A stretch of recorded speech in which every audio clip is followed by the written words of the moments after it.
I want to thank you girls for sitting down on your busy day and listening to my presentation for leadership. I just want to talk about how I think the MRSA swabs need to be completed by somebody other than the stat nurses. It's really good that we're finally doing this, but the fact that we're only able to utilize the stat nurse I think is a great waste of resources. The stat nurses are responsible for responding to codes, to stroke pages, to starting IVs with the ultrasound machine that other people can't get so the patients have access, and other issues that could arise throughout the hospital. I don't think it's fair that we're adding on a nasal swab for their other things that they have to do. We could definitely utilize them in better ways.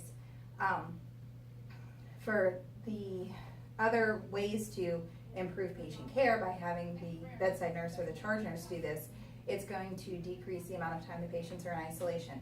It's going to increase patient satisfaction. It's going to get the results faster, because if we have to wait for an unknown length of time for a stat nurse to come up for something we've already explained to the patient, they're going to get upset that they have to wait so long for this swab that they're not looking forward to begin with.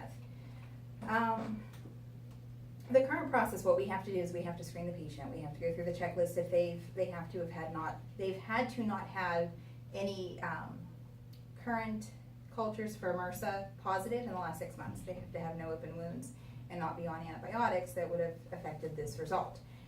If all of those are good and they're able to get this swab, then we as the bedside nurse still have to call and order the swab. We have to order the actual test. Then we have to page the stat nurse for the stat nurse to come up, take the swab the patient, and send it to the lab.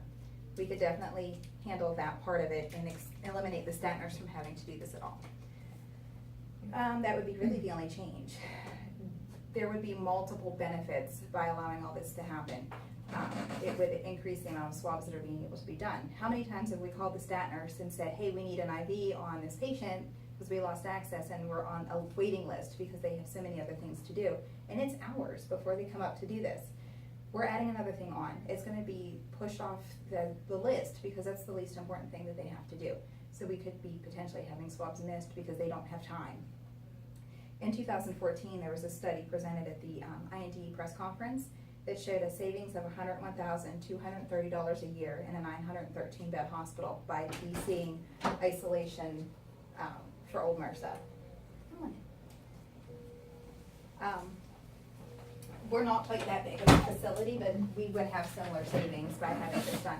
The hospital's not going to have to put out any more money by training other staff because it's going to be a flyer. This is what you do to do it, because the only part we're not doing is the actual swab.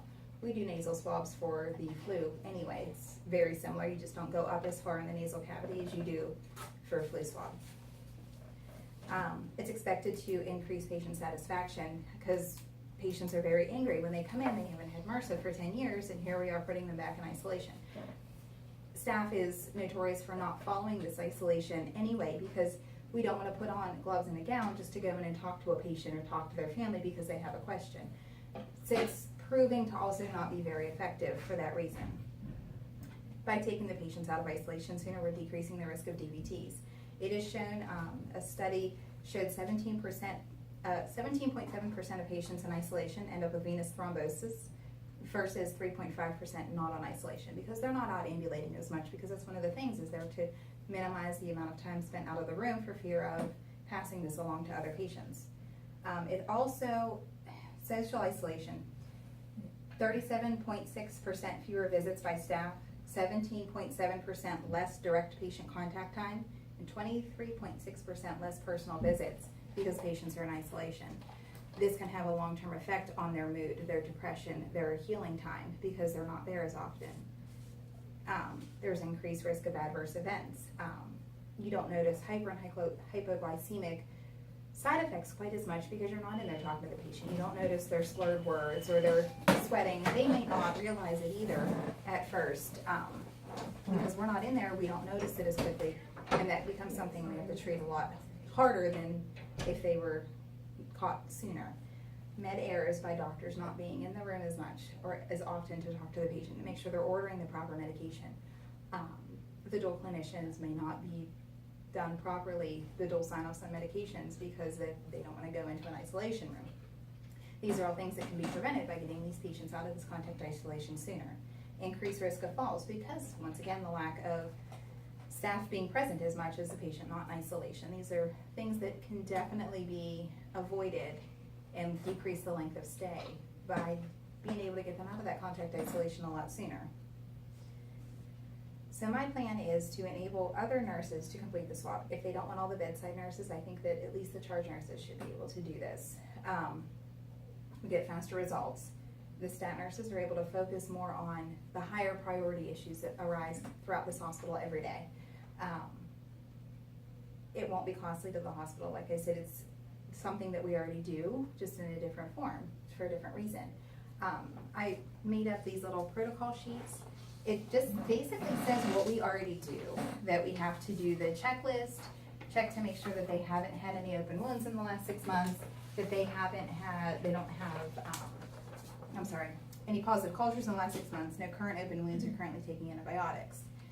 You have to educate the patient that the swab will be completed, what it's for, how it's gonna be done. The only thing that's going to change is the fact that we have to actually do the physical swab. We have to order these, we have to have them at the bedside, we have to have the labels printed out for the patient's information. All of this is already done before the stat nurse comes anyway.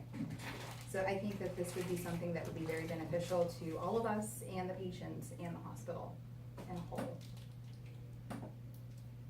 Any questions? Oh, I do have a question, Lisa. Okay. What is the normal time for a MRSA swab to come back as far as the results? I believe the one that I had came back within like 2 hours. And it came back positive, of course, but, yeah, it took about 2 hours for it to come back, but I had to wait an hour for the stat nurse to come. So we could have cut an hour off of that time the patient had to wait. What is their reasoning for the stat nurse? I honestly, I don't know. I think it's just because they just started it and they didn't want to put a whole lot of effort into a lot of people being educated on it. But I don't understand why. It's not a major education point. It could be just a CBL. Yeah. Mhm. The computer-based learning or flyers posted Yeah. around the unit. Thank you. Thank you very much for listening, ladies. Thank Appreciate you. it. We'll have to hang one of these up. Yeah.